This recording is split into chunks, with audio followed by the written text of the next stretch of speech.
నిన్న భోగాపురం ఎయిర్పోర్ట్కి సంబంధించి మొదటి ట్రయల్ రన్ అయితే జరగడం జరిగింది. దీని తర్వాత వైఎస్ఆర్సీపీ సోషల్ మీడియా అంతా కూడా జగన్మోహన్ రెడ్డి తీసుకొచ్చినటువంటి భోగాపురం ఎయిర్పోర్ట్ను, జగన్మోహన్ రెడ్డి శంకుస్థాపన చేసినటువంటి భోగాపురం ఎయిర్పోర్ట్ను చంద్రబాబు ఆయన క్రెడిట్ కింద వేసుకుంటున్నాడు అని చెప్పి మాట్లాడుతూ ఉన్నటువంటి 2019లో చంద్రబాబు గారు ఫస్ట్ ఫౌండేషన్ స్టోన్ వేశారు. ఆ తర్వాత ఈయన మళ్ళీ ప్రభుత్వం మారిన తర్వాత మరి ఇప్పుడు దాకా ఈయన నేనే దానికి కారణం అని చెప్పుకునే ఆ జగన్మోహన్ రెడ్డి ఏం చేశాడు? మరి దాన్ని కంప్లీట్ చేయకుండా ఏ డెవలప్మెంట్ వచ్చినా అది నా వల్లే వచ్చింది అంటున్నారు.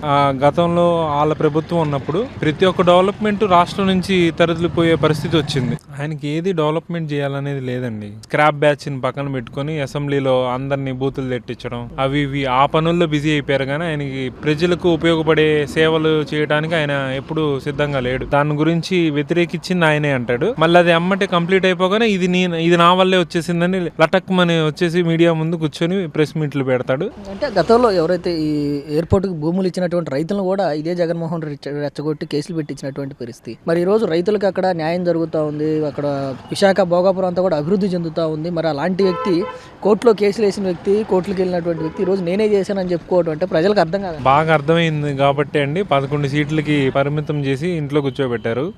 ఒక వ్యూహంతో ప్రజల్లోకి వస్తానంటున్నారు. ఈసారి వచ్చినప్పుడు తరివి కొట్టడానికి రెడీగా ఉన్నారు జనాలు. మనోడు కనీసం రోడ్లే వేయలేకపోయాడు. ఇంకా మళ్ళీ వచ్చి ప్రభుత్వాన్ని ఏం ముందుకు తీసుకెళ్తాడు, ప్రజలకి ఏం సేవ చేస్తాడని గొప్ప గ్రహింపు అయితే వచ్చేసింది జనాల్లో. వర్గం వాళ్ళందరూ ప్రచారం చేసుకుంటున్నారు. మళ్ళీ తిరిగి పంపించారు.